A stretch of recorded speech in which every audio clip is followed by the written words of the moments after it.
আল্লাহর নবী মুহাম্মদুর রাসূলুল্লাহ সাল্লাল্লাহু আলাইহি ওয়াসাল্লাম জানিয়েছেন, ইদা জাআ রমাদান, যখন রমজান মাস এসে যায়, ফুতিহাত আবওয়াবুল জান্নাহ, জান্নাতের দরজাগুলো খুলে দেওয়া হয়। ওয়াগুলিকাত আবওয়াবু জাহান্নাম, জাহান্নামের দরজাগুলোকে বন্ধ করে দেওয়া হয়। বিশ্বনবী তারপরে বললেন, ওয়াফুতিহাত আবওয়াবুস সামা, আসমানের দরজাগুলো সব খুলে দেওয়া হয়। সুবহানাল্লাহ। একই বর্ণনা অন্য হাদিসের মধ্যে এসেছে, ফুতিহাত আবওয়াবুর রাহমা, আসমানের রহমতের দ্বারসমূহ উন্মুক্ত করে দেওয়া হয়, যার কারণে আরশ মহল থেকে আল্লাহর পক্ষ থেকে অপরন্ত রহমতের বাড়িখানা এই পৃথিবীর জমিনে বর্ষিত হতে থাকে। আল্লাহ প্রস্তুতি নিচ্ছেন, রমজান মাস আসছে, জান্নাতের দরজা খুলে দিচ্ছেন, জাহান্নামের দরজা বন্ধ করছেন, আসমানের রহমতের দ্বারসমূহ খুলে দিচ্ছেন। সুবহানাল্লাহ বলেন না? তারপরে বিশ্বনবী বললেন, রাসূল সিরাতি শায়াতিন, এই মাস আসার সাথে সাথে আল্লাহ রাব্বুল আলামিন শয়তানদেরকে বেঁধে রাখেন, শিকলবন্দি করে দেন, যাতে করে তিনার বান্দা অর্থাৎ আমরা আল্লাহর অধিক পরিমাণে ইবাদতের মধ্যে মশগুল হয়ে যেতে পারি। শয়তানদেরকে শিকলবন্দি করে দেন আল্লাহ রাব্বুল আলামিন। তিরমিজির একটা বর্ণনা শোনায় আপনাদের। তিরমিজির বর্ণনা এসে আল্লাহর নবী বলেন, ওয়ালিল্লাহি উতাকাউ মিনান নার যালিকা কুল্লু লাইলা, এমন বরকতপূর্ণ মাস, এই মাসের প্রত্যেক রাতে আল্লাহ সুবহানাহু ওয়া তাআলা অগণিত মানুষকে জাহান্নাম থেকে মুক্তি দান করেন এবং জান্নাতের মেহমান বানান করেন। সুবহানাল্লাহ। প্রত্যেক রাতে, শুধু এক রাতে নয়, রমজানের প্রত্যেক রাতে আল্লাহ সুবহানাহু ওয়া তাআলা অগণিত মানুষকে মুক্তি দান করে জান্নাতের মেহমান বানিয়ে দেন। এইরকম গুরুত্বপূর্ণ মাস, এরকম ফজিলতপূর্ণ মাস আমাদের সামনে আসতে চলেছে। এই মাসটাকে আমরা অবহেলায় কাটাবো না। এই মাসটাকে আমরা ইবাদতের মধ্যে দিয়ে বের করবো, ইবাদতের মধ্যে দিয়ে কাটাবো বলে ইনশাআল্লাহ। তো এই মাসের সর্বশ্রেষ্ঠ ইবাদত সেটা কি? এই মাসের সর্বশ্রেষ্ঠ ইবাদত রোজা, তাই না?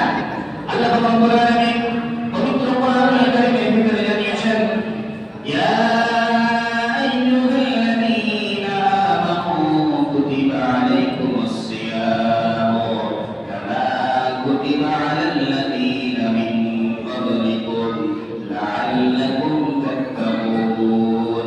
পবিত্র কোরআনুল কারীম সূরা আল-বাকারা, সূরা আল-বাকারা আয়াত নম্বর 183, আল্লাহ রাব্বুল আলামিন জানিয়েছেন, হে ঈমানদারেরা, আমি আপনি সকলেই ঈমানদার, তাই না? সারা পৃথিবীর সমস্ত মুসলমান হচ্ছে ঈমানদার।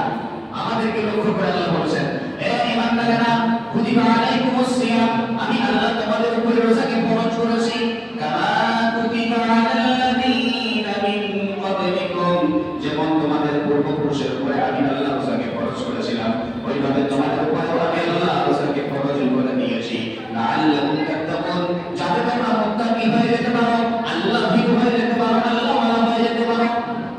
তো এটা প্রমাণ করে যে শুধুমাত্র এই মুহাম্মদ সাল্লাল্লাহু আলাইহি ওয়াসাল্লামের উম্মত, এই উম্মতের উপরে কেবলমাত্র রোজার বিধান চাপিয়ে দিয়েছেন আল্লাহ, এমনটা নয়। আমাদের পূর্বপুরুষ তিনারাও রোজা রেখেছেন।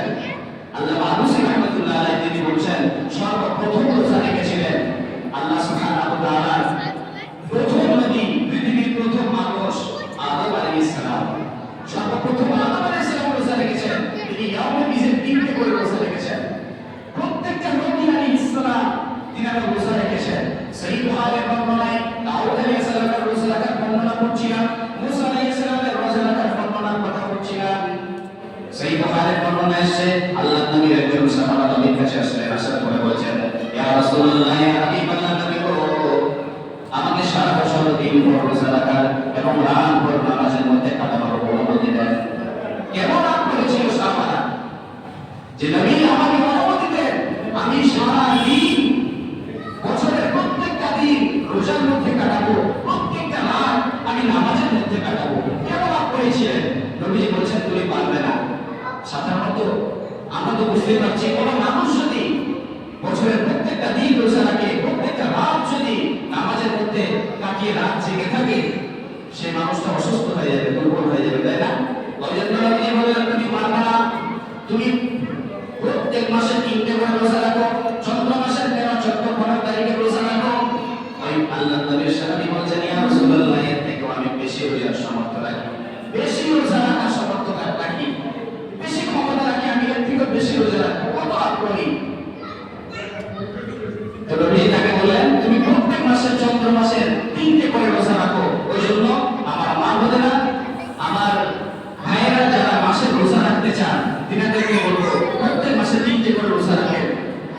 চন্দ্র মাসের 13, 14 এবং 15 তারিখে প্রত্যেক সপ্তাহে যদি রোজা রাখতে চান প্রত্যেক সোমবার এবং বৃহস্পতিবার রোজা রাখেন। সেই হাদিস থেকে প্রমাণিত এই কথাগুলো। সেজন্য আমরা আমল করার চেষ্টা করব। বিশ্বনবী সাল্লাল্লাহু আলাইহি ওয়াসাল্লামের সাহাবা বলেছেন, ইয়া রাসূলুল্লাহ, আমি এর থেকেও বেশি রোজা রাখার সামর্থ্য রাখি, ক্ষমতা রাখি। নবী তখন তাকে বললেন, ফাসুম ইয়াওমান ওয়াফতির ইয়াওমান, তুমি একদিন রোজা রাখো, একদিন ছেড়ে দাও। যালিকা সিয়ামু দাউদ আলাইহিস সালাম। এটা হচ্ছে আল্লাহর নবী দাউদ আলাইহিস সালামের রোজা। আল্লাহর নবী দাউদ আলাইহিস সালাম তিনি বছরে 6 মাস রোজা রাখতেন আর 6 মাস ছেড়ে দিতেন। একদিন রোজা রাখতেন, একদিন ছেড়ে দিতেন, মানে বছরে 6 মাস রোজা রেখেছেন তিনি। তো এই হাদিস প্রমাণ করে যে দাউদ আলাইহিস সালাম তিনি রোজা রেখেছেন। তো আল্লাহর নবী সাহাবা এই কথা শোনার পরে তিনি বলেন, এর থেকে বেশি রোজা রাখার ক্ষমতা রাখি আমি। তো নবীজি বললেন, ওহু আফজালুস সিয়াম, এটাই হচ্ছে সর্বোত্তম সিয়াম, এর থেকে উত্তম সিয়াম আর হয় না। নবী মুসা আলাইহিস সালাম যে রোজা রেখেছেন তার প্রমাণ সহিহ বুখারীতে। قدم النبي صلى الله عليه وسلم المدينة، الله النبي صلى الله عليه وسلم যখন মদিনা মুনাওয়ারায় গেলেন, ফারওয়াল ইয়াহুদা ইহুদিদেরকে দেখলেন তাসুমু ইয়াউমা আশুরা, তারা আশুরার দিনে রোজা রেখেছেন। ফাকালা মা হাদা, নবী তাদেরকে জিজ্ঞাসা করলেন, এটা কিসের রোজা, কি জন্য তোমরা রোজা রেখেছো? তোমরা ইহুদিরা বলল, হাদা ইয়াউমুন সালিহুন, এটা হচ্ছে একটা গুরুত্বপূর্ণ দিন, একটা বড় নেক দিন। هذا يوم نجى الله بني إسرائيل من عدوهم, এই দিনে আল্লাহ রব্বুল আলামিন মুসা আলাইহিস সালামকে এবং তার অনুসারীদেরকে ফিরআউনের কবল থেকে নাজাত দান করেছিলেন। ওই জন্য মুসা আলাইহিস সালাম রোজা রেখেছেন, তাই আমরা তার অনুসারী হিসেবে রোজা রাখি। বিশ্বনবী সাল্লাল্লাহু আলাইহি ওয়াসাল্লাম এই কথা স্মরণ করে বললেন, ফাআনা আহাক্কু বিমূসা মিনকুম, মুসা নবীকে অনুসরণ করার ক্ষেত্রে এই রোজা রাখাটা আমি বেশি হকদার মনে করি নিজেকে, এই রোজা রাখার বেশি হকদার আমি। তো নবীজি নিজে রোজা রাখলেন এবং সাহাবাদেরকে রোজা রাখার নির্দেশ দিলেন। তো এই হাদিস প্রমাণ করে যে মুসা আলাইহিস সালাম তিনিও রোজা রেখেছেন।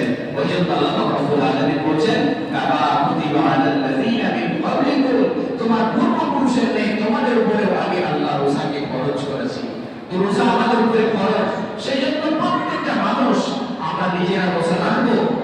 এবং যে সমস্ত ভাইরা রাজ্যে আছেন, জিম্মেদারি আছে যাদের উপরে, তারা তার অধীনস্থদেরকে, তার সন্তানাদিদেরকে, তার নাতিপুতিদেরকে রোজা রাখার নির্দেশ দেব।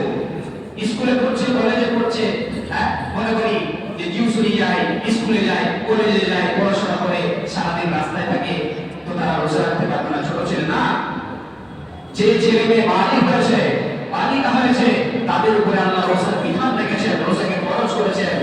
আপনি গার্জিয়ান হিসাবে আপনার গুরু দায়িত্ব হবে আপনার অধীনস্থদের উপরে রোজা ফরজটা চাপিয়ে দেওয়া, রোজার জন্য কড়াকড়ি ভাবে জবরদস্তি ভাবে তাকে রোজার বিধানটা শুনিয়ে দেওয়া যে তোমাকে রোজা রাখতে হবে। তুমি স্কুল যাচ্ছ যাও, কলেজ যাচ্ছ যাও, টিউশনি করতে যাচ্ছ যাও, তবু তোমাকে রোজা ছাড়তে হবে না। প্রয়োজনে তুমি স্কুল রোজার মাসে যাওয়া বন্ধ করে দাও, প্রয়োজনে তুমি টিউশনি যাওয়া বন্ধ করে দাও, তবু তুমি রোজা ছাড়তে পারবে না। এরকম কঠিন হতে হবে, এরকম মজবুত হতে হবে কাদেরকে? গার্জিয়ানদেরকে, জিম্মেদারদেরকে। তবেই তো আল্লাহ কানুন কায়েম হবে, আল্লাহর বিধান সমাজে চালু হবে, কোরআনের কানুন সমাজে চালু হবে।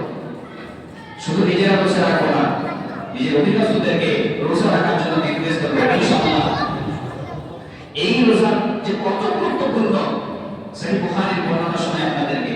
বিশ্বনবী মুহাম্মদুর রাসূলুল্লাহ সাল্লাল্লাহু আলাইহি ওয়াসাল্লাম বলেছেন, সহিহ বুখারীর বর্ণনা, মান সামা রমাদান ঈমানান ওয়া ইহতিসাবা, যারা সাহাবাদের সাথে রমজানের রোজাগুলো রাখবে, গুফিরা লাহু মা তাকাদ্দামা মিন যামবি, তাদের অতীত জীবনের সমস্ত গুনাহগুলোকে আল্লাহ মাফ করে দিবেন।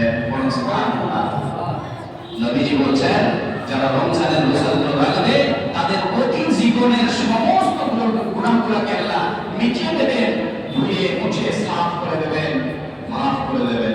ওই জন্য সকলে রোজা রাখবো। রোজা কেন রাখবো? কত যে সম্মানিত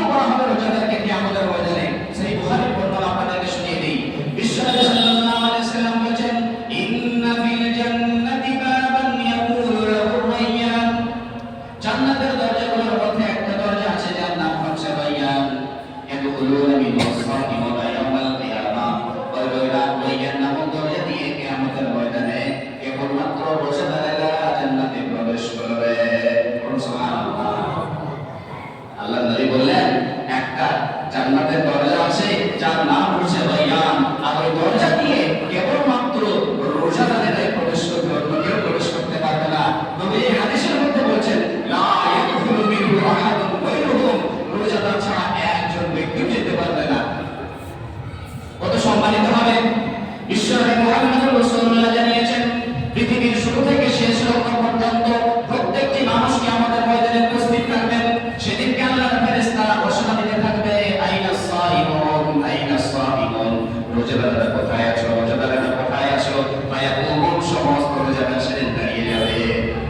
আমি আপনি যদি রোজা করতে পারি, প্রত্যেকটা রোজাকে যদি মেনে চলতে পারি, তাহলে আমি আপনি সেদিকে ফেরেশতার ঘোষণার সাথে সাথে দাঁড়িয়ে যাব।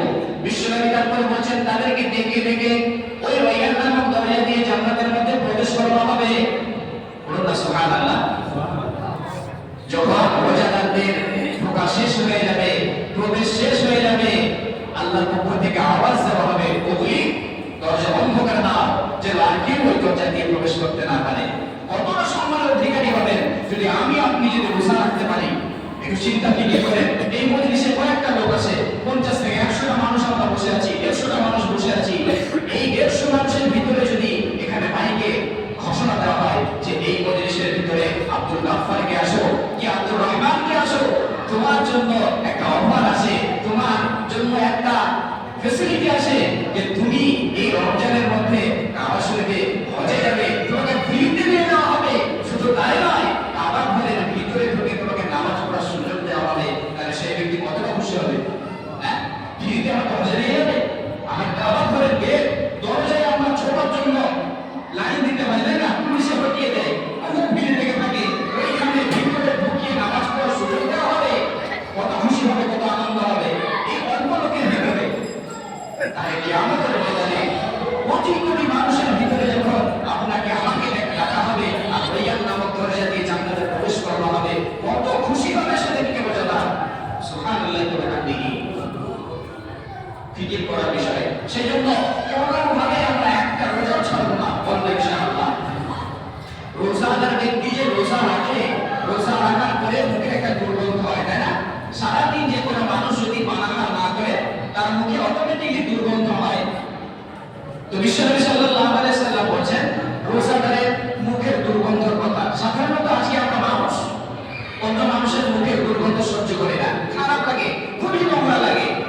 বিশ্বনবী সাল্লাল্লাহু আলাইহি সাল্লামের হাদিস সহিহ বুখারীর বর্ণনা, আল্লাহর নবী বলেন, ওয়াল্লাযী নাফসু মুহাম্মাদিন বিয়াদিহি লাকুল, ওই আল্লাহর কসম যার হাতে আমি মুহাম্মাদের প্রাণ রয়েছে, কসম করলেন।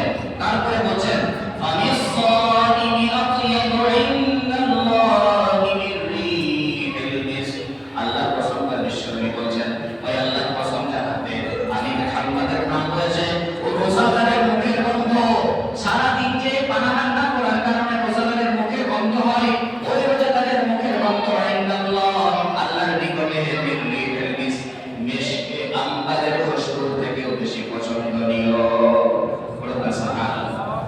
রোজাদারের মুখের গন্ধ মিশকে আম্বারের গন্ধের চেয়েও বেশি পছন্দনীয়। আম্বার একটা জায়গার নাম, দুনিয়ার মধ্যে সবথেকে নামি দামি খুশবু পাওয়া যায় ওখানে। তো নবীজি বলছেন, ওই আম্বারের যে খুশবু, যে সুগন্ধ, ওই খুশবুর থেকেও আমার আল্লাহর কাছে রোজাদারের মুখের গন্ধটা বেশি প্রিয়। বলেন সুবহানাল্লাহ। রোজাদারকে আল্লাহ কত পছন্দ করেন। সেজন্য আবারও বলছি, কোনো মতেই আমরা কেউ একটা রোজাও ছাড়বো না, একটা রোজাও ছাড়বো না। রোজাদারের জন্য সবথেকে বড় প্রতিদান কি? বিশ্বনবী সাল্লাল্লাহু আলাইহি সাল্লামের কথা শুনিয়ে দিই। সহিহ বুখারীর বর্ণনায় এসেছে, আল্লাহর নবী মুহাম্মদুর রাসূলুল্লাহ সাল্লাল্লাহু আলাইহি সাল্লাম জানিয়ে দিয়েছেন, আল্লাহু তাআলা, আল্লাহ তাআলা বলেছেন, কুল্লু আমালি ইবনি আদম লাহু ইল্লা সিয়াম, আদম সন্তানের প্রত্যেকটি আমল, প্রত্যেকটি কাজ তার নিজের জন্য। আদম সন্তান কারা? আমরা, আমি আপনি, পৃথিবীর সকল মানুষ আদম সন্তান, তাই না? আমাদের জন্য আল্লাহ বলছেন যে তোমাদের প্রত্যেকটি আমল, প্রত্যেকটি কাজ তোমাদের নিজের জন্য, ইল্লা সিয়াম, রোজা ব্যতীত, রোজা ছাড়া প্রতিটি কাজ তোমাদের নিজের জন্য। তো প্রশ্ন এখানে, রোজা কার জন্য? আল্লাহ রাব্বুল আলামিন বলছেন, ফাইন্নাহু লি ওয়া আনা আজজি বিহি, এই রোজা আমার জন্য, আর এর প্রতিদান আমি আল্লাহ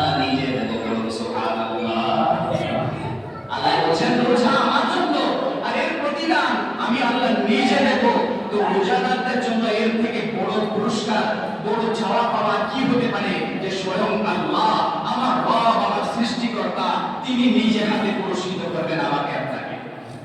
এর থেকে বড় প্রতিদান, বড় চাওয়া পাওয়ার কিছু আছে? আর কিছুই নেই। এর থেকে বড় আনন্দের কথা শুনিয়ে নেই। নবীজি বলেছেন, সহিহ বুখারীর বর্ণনা, রোজাদারের জন্য দুটো খুশি রয়েছে। এক হচ্ছে রোজাদার যখন সারাদিন পানাহার করে না, রোজা অবস্থায় থাকে, আর ইফতার করার যখন সময় হয়ে যায়, মসজিদের অপেক্ষায় বসে থাকি না আমরা, যে 5 মিনিট পরে আজান দেবে, আর আমরা কি করব? ইফতার করব। যদি চৈত্র মাসে গরমের সময় রোজা হয়, হ্যাঁ, গলা শুকিয়ে 5 মিনিট করে মসজিদ আজান দেবে, আমি পানি পান করে আমার কলিজা ঠান্ডা করব। অনেক আনন্দ হয়। যারা বসে থাকে তারা বুঝতে পারছেন এই আনন্দ বিষয়টা। রোজাদার ইফতারের সময় প্রচুর আনন্দ পায়। ওই জন্য নবীজি বলছেন, রোজাদারের জন্য দুটো খুশি। এক হচ্ছে যখন সে ইফতার করে, ওই ইফতারের সময় সবথেকে আনন্দিত হয়। আর সব থেকে আনন্দিত কখন হবে? বিশ্বনবী জনাবে মুহাম্মদুর রাসূলুল্লাহ বলেছেন, রোজাদারের জন্য দুটো খুশি। একটা হচ্ছে যখন সে ইফতারি করে ওই সময়, আর একটা হচ্ছে যখন তার সৃষ্টিকর্তা তার আল্লাহ তার প্রভুর সঙ্গে তার দিদার হয়ে যাবে, সামনাসামনি মোলাকাত হয়ে যাবে। ওই দিনকে রোজাদার ব্যক্তি সব থেকে আনন্দ পেয়ে যাবে। সুবহানাল্লাহ। এই হাদিস প্রমাণ করে সহিহ বুখারীর বর্ণনা। আমি যতগুলো কথা বলবো ইনশাআল্লাহ প্রত্যেকটা কথা রেফারেন্স আছে আমার কাছে, প্রত্যেকটা কথার দলিল আছে, পিছনে মজবুত দলিল। আমি প্রত্যেকটি কথাকে অনেক গবেষণা করেছি, অনেক পড়ে তারপরে আপনাদের সামনে বলছি।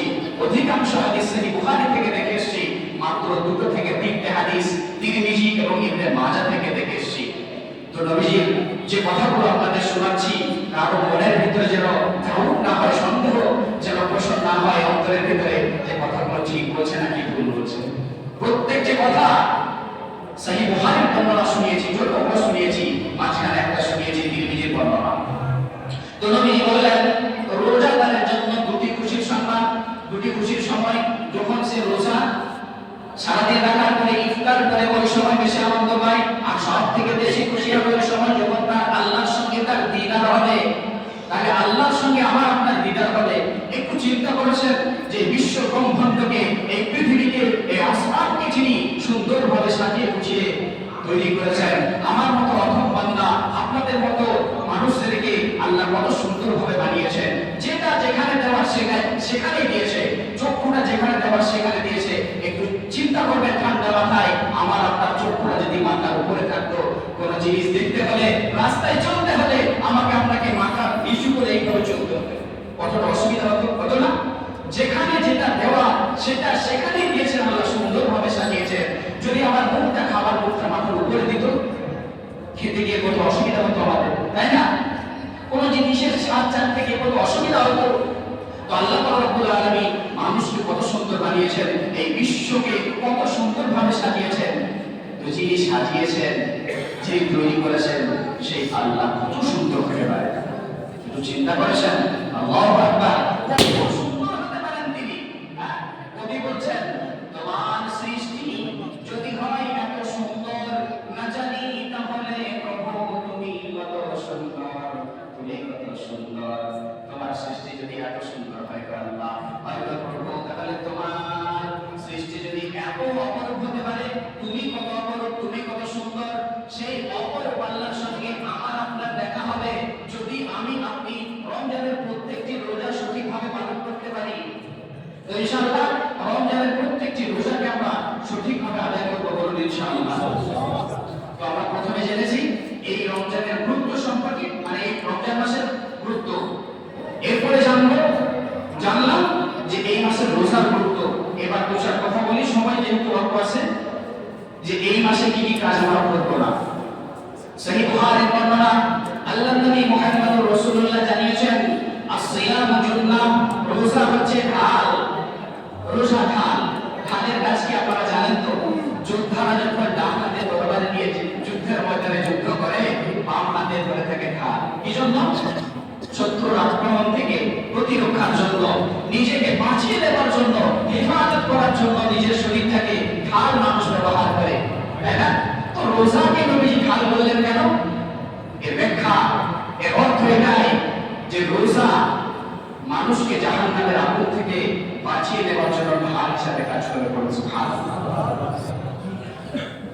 তো আমাদেরকে একটা সাধারণ কথা বুঝতে হবে, যোদ্ধাদের হাতে হাতের ঢাল যদি ভেঙে যায় বা দুর্বল হয়ে যায়, তাহলে শত্রুর আক্রমণ থেকে যোদ্ধা নিজেকে বাঁচাতে পারবে? শত্রুর আক্রমণ থেকে নিজেকে বাঁচানো সম্ভব নয় যদি তার হাতের ঢাল দুর্বল হয়ে যায়। কারণ একবার তরবারি তার উপরে আঘাত করলে তরবারি দিয়ে ঢাল ভেঙে চলে যাবে, নিজেকে বাঁচাতে পারবে না।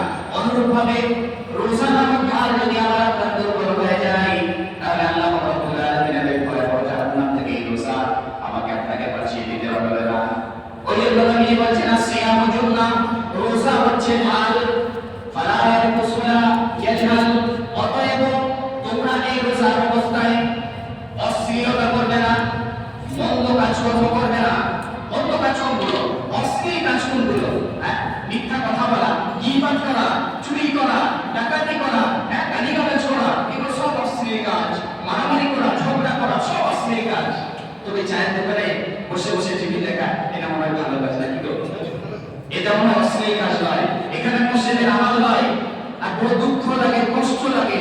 এই মসজিদের পাশে এখানে চায়ের দোকানে বসে 100 মানুষ, 150 মানুষ, এদের মধ্যে নামাজি মানুষও থাকে। এটা শুনে এটা দেখে আরো বড় কষ্ট হয়। যেখানে চায়ের দোকানে বসে আমরা টিভি দেখি, এটা অশ্লীল কাজ নয়, এটা মন্দ কাজ নয়, এটা ভালো কাজ, তাই না? এটা সবথেকে বড় অশ্লীল কাজ। ওই জন্য নবীজি বলেছেন রোজা অবস্থায় তোমরা অশ্লীলতা করবে না, ঝগড়া মারামারি করবে না। যদি তোমার সঙ্গে কেউ ঝগড়া মারামারি করতে চায়, তাহলে কি করবে? আমাদের মধ্যে এমন মানুষ থাকে যে আমি ঝগড়া করতে চাই না, পায়ে পা বাঁধিয়ে দিয়ে ঝগড়া লাগাতে চায়, গালি গালাজ করে, ঝগড়া করবো না, এমন একটা কথা বললো আব্বা মায়ের নাম করে দিমাগ চলে যায়, ঝগড়া করতে বাধ্য হয় মানুষ। কিন্তু রমজান মাসে তবুও ঝগড়া করা যাবে না। বিশ্বনবী বলেছেন সহিহ বুখারীর বর্ণনা, ওয়া ইনিমরাউন ক্বাতালাহু আও শাতামা, যদি রোজা অবস্থায় কেউ তোমাকে ঝগড়া মারামারি করতে চায়, কেউ তোমাকে গালি দিয়ে দেয়, তুমি তার সঙ্গে ঝগড়া করবে না, তাকে গালি দেবে না। কি বলবে তাকে? বিশ্বনবী বলেন ফালিয়াকুল ইন্নী সাইম, তুমি তাকে বলে দেবে আমি একজন রোজাদার। বলতে পারবেন ইনশাআল্লাহ? আমার হবে নাকি লাঠি দিয়ে মারতে আসে ছুরি মার করবেন, নাকি একবার সালা বলে 10 বার সালা বলে সব দিবেন? বিশ্বনবীর কথা যদি মানতে পারি, রোজাটা হিসাবে কাজ করবে। আপনার সঙ্গে মারামারি করতে আসছে, ঝগড়া করতে আসছে, আপনাকে যত খারাপ ভাষায় গালি দেয়, নবীজি বলছেন তুমি তাকে গালি দেবে না, মারবে না, তুমি তাকে বলবে ইন্নী সাইম। ছোট্ট কথা মুখস্থ করে নেন, ইন্নী সাইম।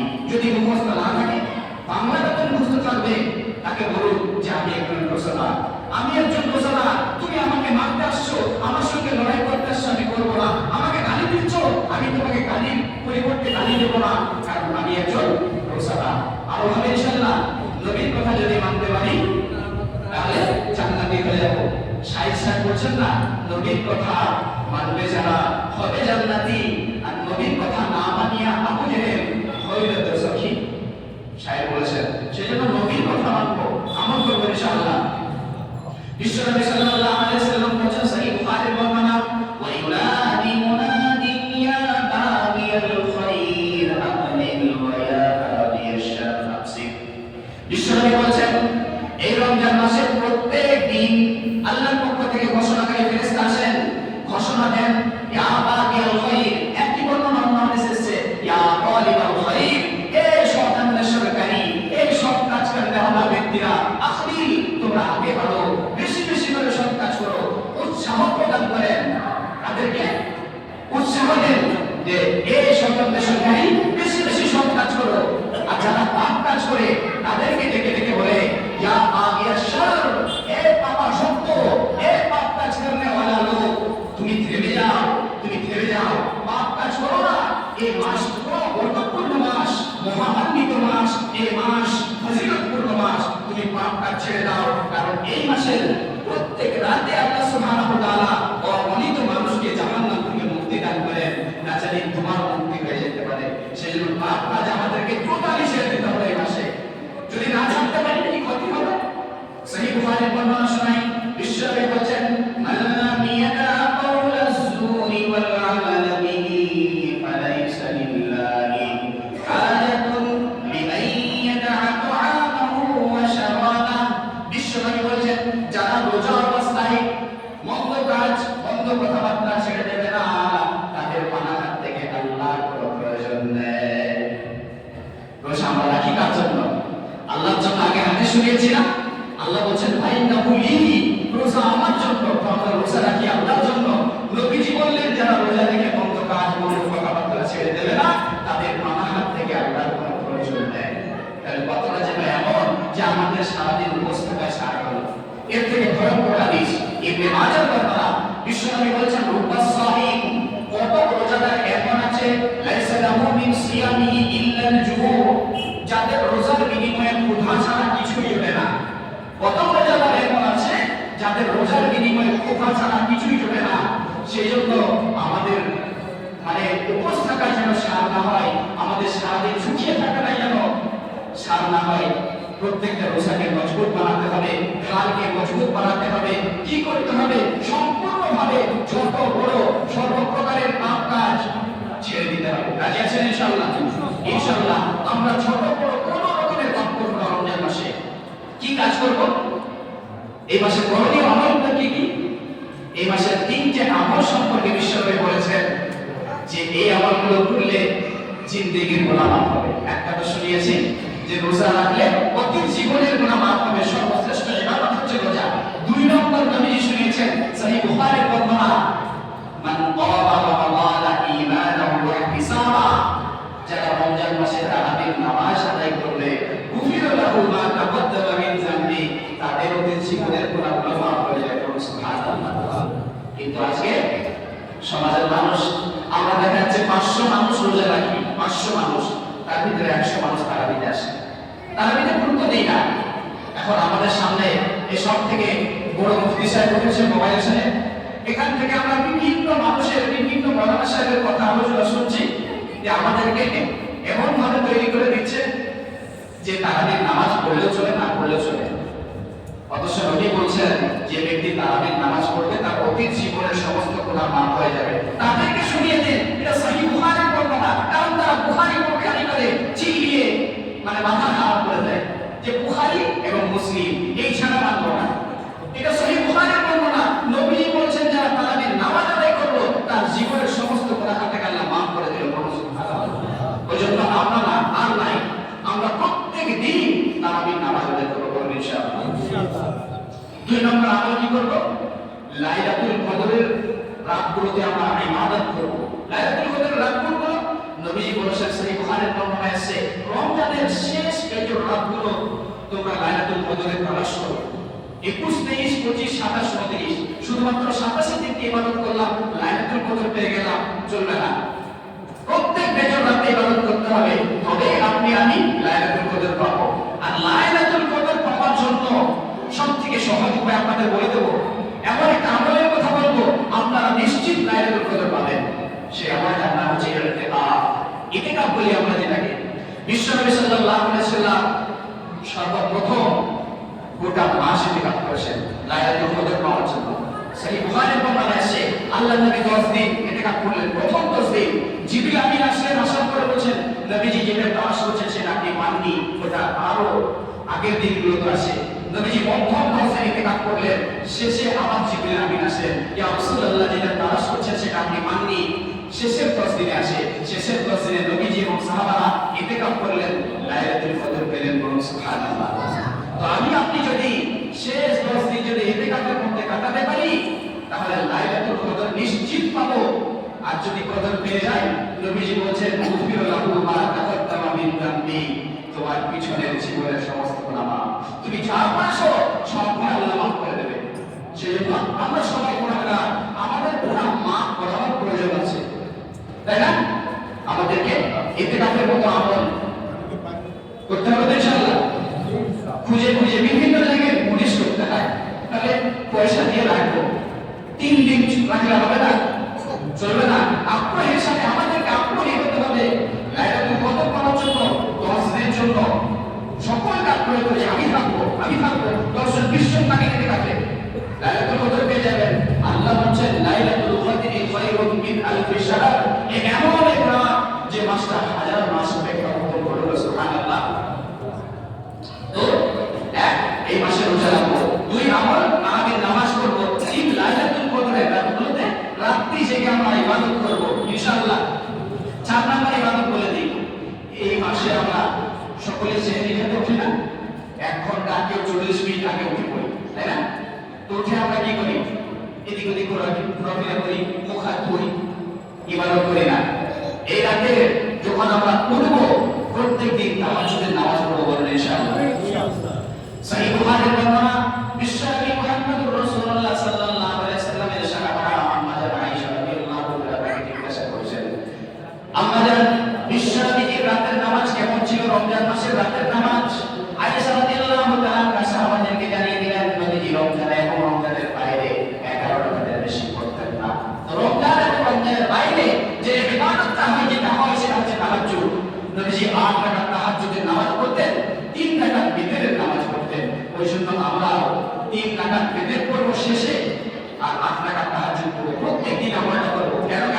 বুখারীর হাদিস শোনায় আপনাদেরকে। সহিহ বুখারীর বর্ণনায় এসেছে, আল্লাহর নবী মুহাম্মদুর রাসূলুল্লাহ সাল্লাল্লাহু আলাইহি ওয়াসাল্লাম জানিয়েছেন, ইউনসিলু রাব্বুনা তাবারাকা ওয়া তাআলা কুল্লা লাইলাতিন ইলা as-samaa'i ad-dunya হিনা ইয়াখরুজু তুলুল লাইলিল আখির। আল্লাহর নবী বলেছেন, আল্লাহ রাব্বুল আলামিন প্রত্যেক রাতের শেষ দিকে আছে দুনিয়ার আসমান, অর্থাৎ প্রথম আসমানে অবতরণ করেন। একটু চিন্তা করেন ঠান্ডা মাথায় যে আল্লাহ রাব্বুল আলামিন আরশে আজিম ছেড়ে চলে আসেন প্রথম আসমানে নেমে আসেন আল্লাহ। এসে ঘোষণা দেন আল্লাহ রাব্বুল আলামিন, কি ঘোষণা দেন? যে কেউ কি আমার কাছে কিছু টাকার আছে আমাকে, ফাস্তাজিবা লাহু, আমি তাকে সাড়া দেব। মাইয়াসালুনি, কেউ কি আসো আমার কাছে চাইবে, তাউতিয়াহু, আমি তাকে দান করব, তোমার চাহনি পূরণ করব। তারপরে আল্লাহ রাব্বুল আলামিন ঘোষণা দেন, কেউ কি আসো যে আমার কাছে গুনাহ মাফ চাইবে, ফাআগফির লাহু, আমি তাকে মাফ করে দেব, আমি তাকে ক্ষমা করে দেব। একটু চিন্তা করেন, আল্লাহ রাব্বুল আলামিন প্রত্যেক রাতের শেষ দিকে আসে পৃথিবীর আসমান, অর্থাৎ প্রথম আসমানে নেমে আসেন। আসার পরে ঘোষণা দেন, কেউ কি আসো আমাকে ডাকলে আমি তাকে সাড়া দেব, কেউ কি আসো আমার কাছে চাইবে, আমি তার চাহিদা পূরণ করব, কেউ কি আসো নিজের গুনাহের জন্য আমার কাছে ক্ষমা প্রার্থনা করবে, আমি তাকে মাফ করে দেব, আমি তাকে ক্ষমা করে দেব। তো আল্লাহ নিজে নেমে এসে ডাকবেন। ওই জন্য আমরা ওই সময় আল্লাহর কাছে চাইবো, কি দোয়া করবো সেটা বলে দিই। আল্লাহ সুবহানাহু ওয়া তাআলার কাছে দুহাত দিয়ে 8 রাকাত তাহাজ্জুদের নামাজ পড়ো, আল্লাহর কাছে দুহাত দিয়ে দোয়া করবো, হে রব্বুল আলামিন, তুমি এই মাসে জান্নাতের দরজা সব খুলে দাও মাবুদ, আমি গুনাহগারের জন্য মেহেরবানি করে চিরতরে জান্নাতের দরজা খোলা দাও। দোয়া করবো ইনশাআল্লাহ। আবার দোয়া করবো, হে আল্লাহ, তুমি তো এই মাসে প্রত্যেকটি জাহান্নামের দরজাকে বন্ধ করে দিয়েছো, মাবুদ, আমি গুনাহগারের জন্য চিরতরে জাহান্নামের দরজা বন্ধ করে রেখো, চিরতরে জাহান্নামের দরজা বন্ধ রেখো। দোয়া করবো ইনশাআল্লাহ। এই দোয়া করবো যে আল্লাহ রাব্বুল আলামিনকে ডাকতে বলবো, আল্লাহ, তুমি তো এই মাসের প্রত্যেক রাতে অগণিত মানুষকে জাহান্নাম থেকে মুক্তি দান করো। মাবুদ গো, আমার আব্বা মারা গেছে, আজ 6 বছর হয়ে গেল, 5 বছর হয়ে গেল। মাবুদ, আমার দাদা মারা গেছে, আমার দাদি মারা গেছে, আমার নানা মারা গেছে, নানি মারা গেছে। মাবুদ, আমার আত্মীয়-স্বজন দুনিয়া থেকে চলে গেছে। তুমি তো এই মাসের প্রত্যেক রাতে অগণিত মানুষকে নাজাত দান করো, জাহান্নাম থেকে মুক্তি দান করো। মাবুদ, আমার আত্মীয়রা যদি জাহান্নামের মধ্যে থেকে থাকে, মাবুদ গো, তাদেরকে মুক্তি দান করে আজকে যাদেরকে তুমি মাফ করে দেবে, মুক্তি দান করে দেবে, তাদের সঙ্গে শামিল করে নিয়ে আমার আত্মীয়দেরকে জান্নাতের মেহমান বানিয়ে দাও। দোয়া করতে পারবেন ইনশাআল্লাহ। আমি যদি প্রত্যেক দিন এই দোয়া করি, আল্লাহ, আমার আব্বা মারা গেছে, আমার দাদা, আমার দাদি, আমার নানা, নানি, মা, আমার আত্মীয়-স্বজন মারা গেছে, তুমি তো প্রত্যেক রাতে অগণিত মানুষকে মাফ করো। মাবুদ, আজকে রাতে যাদেরকে মাফ করবে তাদের সাথে আমার আত্মীয়-স্বজনগুলোকে শামিল করে নাও, তাদের সাথে আমার আব্বাকে শামিল করে নাও, আমার মাকে শামিল করে নাও, নাজাত দিয়ে দাও, জান্নাতের মেহমান বানিয়ে দাও। আল্লাহর কসম করে বলি, আমি আপনি যদি প্রত্যেক রমজানের প্রত্যেক রাতে যদি এই দোয়াটা করতে পারি, প্রত্যেক রাতে যদি এই দোয়াটা করতে পারি, যদি আপনার এক রাতের যদি দোয়া কবুল হয়ে যায়, এক রাতের দোয়া যদি আপনার কবুল হয়ে যায়, আল্লাহর কসম করে বলছি, আপনার কারণে আপনার আত্মীয়-স্বজন, আপনার আব্বা, আপনার আম্মা, আপনার দাদা, আপনার নানি জাহান্নাম থেকে মুক্তি পেয়ে জান্নাতের মেহমান হয়ে যাবে। সেজন্য আমরা এই আমলগুলো করব। রমজান মাসের আমল বলেছি না, রোজা, তারাবি, লাইলাতুল কদর, তাহাজ্জুদের নামাজ। আর কি আমল করব এই মাসে? কোরআন পাকের তেলাওয়াত। কোরআন কারিমের আমরা তেলাওয়াত করব ইনশাআল্লাহ। বেরোটা স্যার কারণ আল্লাহ রাব্বুল আলামিন কি করেছেন? আল্লাহ রাব্বুল আলামিন এই মাসে কোরআনকে নাযিল করেছেন। ওই জন্য এই মাসে আমাদের আমল হবে যে এই মাসে আমরা বেশি বেশি কোরআনুল কারীমের তেলাওয়াত করব। কি করব? কোরআনুল কারীমের তেলাওয়াত করব। যারা জানি না তারা কি করব? কোরআন শেখার চেষ্টা করব ইনশাআল্লাহ। আমার আত্মীয় স্বজনদেরকে, আমার অধীনস্থদেরকে কোরআনের শিক্ষায় শিক্ষিত করব। সন্তানাদিকে, নাতি-পোতাকে কি করব? কোরআনের শিক্ষায় শিক্ষিত করব। তাদেরকে প্রাথমিক শিক্ষা কোরআনের শিক্ষা দেব। যদি না দিতে পারি, আল্লাহ না করুক, আগামীতে দেশের যে পরিস্থিতি, দুনিয়ার যে অবস্থা, আমার আপনার মতো মুসলমানের ঘর থেকে কমজোর মুসলমানরা, আমার আপনার মতো মুসলমানের ঘর থেকে বেদিন না পয়দা হয়ে যায়, মুরতাদ না হয়ে যায় আমার আপনার সন্তান। কারণ বর্তমান ভারতবর্ষের একজন মশহুর আলিম হযরত মাওলানা মশহুর আলিমের নামটা ইয়াদ আসছে না, সালমান তো উনি বলেছেন, লখনৌতে বাড়ি ওনার, সাজ্জাদ দোহানি দামাত বারাকাতুহুল আলিয়া। তিনি বলেছেন যে বর্তমান ভারতের যে অবস্থা, হাজারো মুসলমানদের ছেলে মেয়ে স্কুল, কলেজ, ইউনিভার্সিটিতে পড়ুয়া সন্তান সন্ততি তারা বরবাদ হয়ে গেছে, ইসলাম থেকে বেরিয়ে গেছে, ঈমান ধর্ম শেষ করে ফেলেছে, ঈমান আকীদা নষ্ট করেছে। কারণ কাদের? আমাদের, আমার আপনার মতো হতভাগা বাবাদের, আমার আপনার মতো হতভাগা গার্জেনদের। আমরা দায়ীর জন্য আমার সন্তানাদিকে আমরা সঠিক শিক্ষা দিতে পারি নাই, তাদের আকীদা ঠিক রাখতে পারি নাই, ওই জন্য তারা মুরতাদ হয়ে গেছে। তো আমাদের কাজ হবে নিজেরা কোরআন শিখবো, আত্মীয় আমাদের সন্তান সন্ততিকে, আমাদের অধীনস্থদেরকে কোরআন শেখাবো। বলুন ইনশাআল্লাহ। কোরআনের শিক্ষাকে আম করবো দুনিয়ার মধ্যে, কোরআনের সমাজ করবো, তাহলে আমরা লাভবান হবো। আর যারা কোরআন শিখবে এবং শেখাবে তাদের জন্যই তো নবীজি বলেছে, খায়রুকুম মান তাআল্লামাল কুরআনা ওয়া আল্লামা। দুনিয়ার মধ্যে তারাই সর্বশ্রেষ্ঠ, সর্বশ্রেষ্ঠ নয়, তারা সর্বোৎকৃষ্ট যারা কোরআন নিজেরা শিখে এবং অপরকে শেখায়।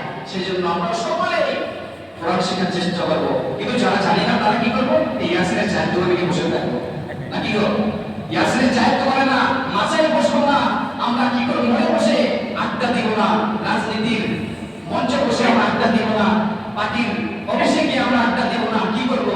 তাসবিহ তাহলিল করবো। কোরআন পড়তে জানেন না আপনি? সুবহানাল্লাহ বলুন, আলহামদুলিল্লাহ বলুন, লা ইলাহা ইল্লাল্লাহ বলুন, মুহাম্মাদুর রাসূলুল্লাহ, আল্লাহু আকবার বলুন, আল্লাহর নামের তাসবিহ বলুন, আল্লাহর নামের জিকির করুন। কিন্তু আগে বলেছি ছোট বড় কোনো পাপ করা যাবে না ইনশাআল্লাহ। আরেকটা আমল করবো, আবার আমল করে স্মরণ করে দিই। রোজা, রাতের নামাজ, লাইলাতুল কদরের ইবাদত, তাহাজ্জুদ, কোরআন পাক তেলাওয়াত। 6 নম্বর ইবাদত কি করব? অধিক পরিমাণে দান করব, অধিক পরিমাণে। রাসূল অন্যান্য মাসের তুলনায় রমজান মাস আসলে অধিক পরিমাণে দান করতেন, অন্যান্য মাসের তুলনায় বেশি বেশি দান করতেন। আমরা এই মাসে বেশি বেশি দান খয়রাত করব। যাদের উপরে যাকাত ফরজ আছে তারা যাকাত আদায় করে দেব। বড় দুঃখ লাগে আজকে মুসলমান যাকাত সম্পর্কে জানে না, জানলেও যাকাত আদায় করে না। যাদের উপরে যাকাত আছে তারা যাকাত আদায় করবেন, উপরন্তু যাদের কাছে টাকা দিয়েছে, আল্লাহ সম্পদ দিয়েছে, তারা দান খয়রাত করবেন বেশি বেশি ইনশাআল্লাহ। আরেকটা আমল করব, বলে শেষ করব, টাইম যেহেতু হয়ে এসেছে। আমরা রোজাদার ব্যক্তিদেরকে ইফতার করাবো ইনশাআল্লাহ। ইবনে মাজার বর্ণনা, আল্লাহর নবী মুহাম্মদুর রাসূলুল্লাহ জানিয়েছেন, মান ফাত্তারা সাইমান কানা মিসলু আজরিহি। যারা কোনো রোজাদার ব্যক্তিকে ইফতার করায় তারা ওই রোজাদারের সমতুল্য সওয়াব পেয়ে যায়। বলুন সুবহানাল্লাহ। কোন রোজাদার ব্যক্তিকে ইফতার করাবেন, ওই রোজাদারের সমান সওয়াব পাবেন। আপনি 30টা রোজা করেছেন, আর 30 জন ব্যক্তিকে, প্রত্যেক দিন একজন করে ব্যক্তিকে 30 জন ব্যক্তিকে ইফতার করিয়েছেন, তাহলে সে পেল 30টা রোজার সওয়াব, আপনি পেলেন 7টা রোজার সওয়াব। বলুন সুবহানাল্লাহ। তো প্রত্যেক দিন আমরা কাউকে না কাউকে ইফতার করানোর চেষ্টা করব।